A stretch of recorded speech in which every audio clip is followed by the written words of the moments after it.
আজ ত্রিবাড়ী রেল স্টেশনের পাশে রেলের জমিতে বসবাসকারী ও ব্যবসায়িক কার্যক্রম চালানো স্থানীয়দের মধ্যে তীব্র উত্তেজনা ছড়িয়ে পড়ে। ব্যান্ডেল কাটোয়া শাখা ত্রিবেণী রেল স্টেশনের পাশে উচ্ছেদ সংক্রান্ত একটি নোটিশ জারি করা হয়েছিল, কিন্তু সেই নোটিশে কোনো সই বা সিলমোহর না থাকায় এলাকাবাসীর মধ্যে অসন্তোষ দেখা দেয়। নোটিশ জারি হওয়ার প্রায় 20 দিন পর আজ রেল কর্তৃপক্ষ বিশাল সংখ্যক জিআরপি ও আরপিএফ বাহিনী নিয়ে উচ্ছেদের উদ্দেশ্যে উপস্থিত হয়। রেল পুলিশের এই উপস্থিতি দেখে এলাকাবাসীর সঙ্গে সঙ্গে প্রতিরোধে নেমে পড়েন। জাতীয় বাংলা সম্মেলন ও স্থায়ী ব্যবসায়ীরা একত্রিত হয়ে বিক্ষোভ প্রদর্শন করেন। প্রতিবাদের অংশ হিসেবে স্থানীয় মহিলারা ত্রিপল পেতে রেল স্টেশনের পাশে বসে পড়েন এবং স্লোগান তুলে তাদের দাবি জানাতে থাকেন, উচ্ছেদ করা যাবে না। তাদের প্রধান দাবি ছিল পুনর্বাসনের ব্যবস্থা না করে কোনো অবস্থাতেই তাদের উচ্ছেদ করা যাবে না। ওই এলাকায় প্রায় 100টি পরিবার বসবাস করে এবং প্রায় 50টি দোকান রয়েছে, যা তাদের জীবিকা নির্বাহের একমাত্র উপায়। অনেকেই 30 বছর ধরে, আবার কেউ 20 বছর ধরে এই এলাকায় বসবাস করছেন।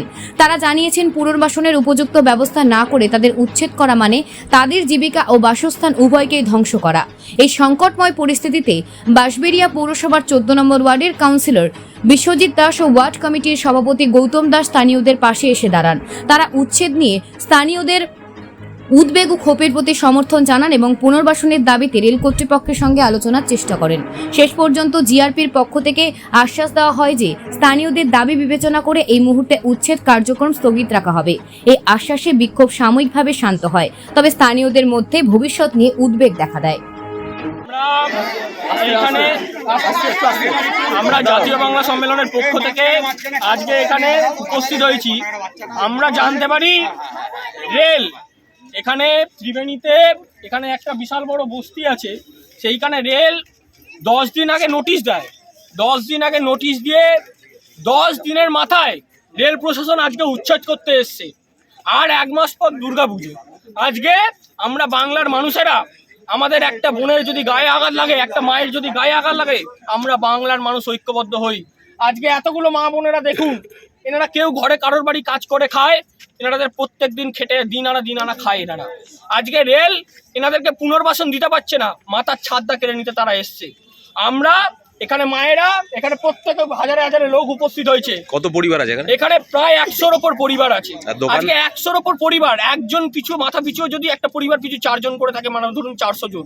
আজকে রেল 400-র ওপর মানুষের মাথার চাঁদ কেড়ে নিতে, সেই বাচ্চা ছেলেগুলো আছে এখানে দেখুন। নোটিশ দিয়েছিল রেল নোটিশ দিয়েছিল, রেল নোটিশ দিয়েছিল 10 দিনের মাথায় নোটিশ দিয়ে আজকে উচ্ছেদ করতে এসছে। আজকে পুনর্বাসন না দিয়ে তারা কোনোভাবে এখানে উচ্ছেদ করতে আমরা দেব না, এটা হচ্ছে আমাদের দাবি। এখানে আমরা মায়েরা আছে, তাদের মুখ থেকে আপনাদের বাকি বক্তব্যটা। কি নাম? আমার নাম হিমাদ্রি বটব্যাল, জাতীয় বাংলা সম্মেলনের সম্পাদক। হঠাৎ এই বিক্ষোভ যে আজকে ঠিক 10 দিন আগে রেল হঠাৎ করে আমাদের এসে বলে যে তোমাদের উঠে যেতে হবে। তা এই মুহূর্তে 10 দিনের মধ্যে একটা ফ্যামিলি যেখানে আজকে 40-50 বছর ধরে রয়েছে, সেখান থেকে আজকে একটা সংসার গুছিয়ে ঘর বাড়ি ভেঙে পুজোর মধ্যে ভাদ্র মাসে আমরা কোথায় যাব? এর মধ্যে এরা কি করে বলে যে এর মধ্যে আজকে উচ্ছেদ চাই? তাদের কি ঘর সংসার নেই? তাদের কি বউ বাচ্চা নেই? তারা কি এই বিপদ বোঝে না যে কি করে কি হয়? আর আমাদের ভাড়া দেওয়ার ক্ষমতা নেই আমাদের দিনে নেই। আজকে যদি 400 টাকা ইনকাম হয়, 100 টাকা সংসার করি, তো 300 টাকা কালকের জন্য আমরা জমিয়ে রাখি। তা সেই পরিস্থিতিতে আমাদের এই লাখখানিক দিয়ে জায়গা কিনে বাড়ি করার ক্ষমতা আমাদের নেই 10 দিনের মধ্যে। তাই এই জন্য আমাদের এই বিক্ষোভটা। এই বিক্ষোভ কি চলবে এখন? অবশ্যই চলবে, যতদিন পুনর্বাসন হবে ততদিন পর্যন্ত আমাদের এই বিক্ষোভ চলবে আর আমরা চালিয়ে যাব। রেল থেকে কোনো আশ্বাস পাওয়া গেল না? কি বলছে? কিছুই বলছে না। আমরা এবং এই চিঠি নিয়ে আমরা দরখাস্ত নিয়ে ডিএম অফিসে গেছিলাম, ওনারা এও বললো যে আমরা ব্যাপারটা দেখছি।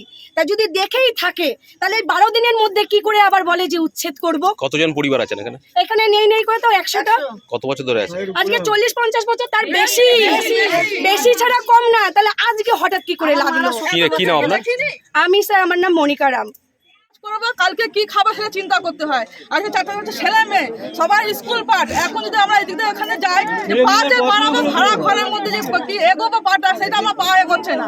কেন কি আমাদের আয় হচ্ছে 100-200 টাকা এবং আয়। আজকে যদি বসে হতো কালকে কি সেটা ভাবতে হচ্ছে যে ভাড়া দেবো কোথেকে? একদিন তো ব্যাপার না, কি এক মাসের ব্যাপার না, কি লাইফের জন্য আমরা ভাড়া দেবো। সারা যতদিন থাকবো ভাড়া ততদিন আমরা খাটতে পারছি না, যখন তো ভাড়া করতে দেবো। তাহলে আমাদের এইটাই একটা কারণ, আমাদের হয়তো একটা ব্যবস্থা করবো। তাহলে আজকে সকালে বিক্ষোভ কি রান্না বান্না বন্ধ করে সারাদিন চলবে? আজকে রান্না চলে না, অসুস্থ তখন শরীর খারাপ সব চিন্তাতে। স্যার, আজকে আজকে 23 তারিখ থেকে চিন্তাতে সবাই অসুস্থ পড়েছে ঘরের মধ্যে, খাওয়া দাওয়া কিছু নেই, কাজ কর্ম সেরকম কিছু নেই। তাহলে এখন কি বিক্ষোভ চলবে? অবশ্যই। কি নাম আপনার? মমতা যাদব।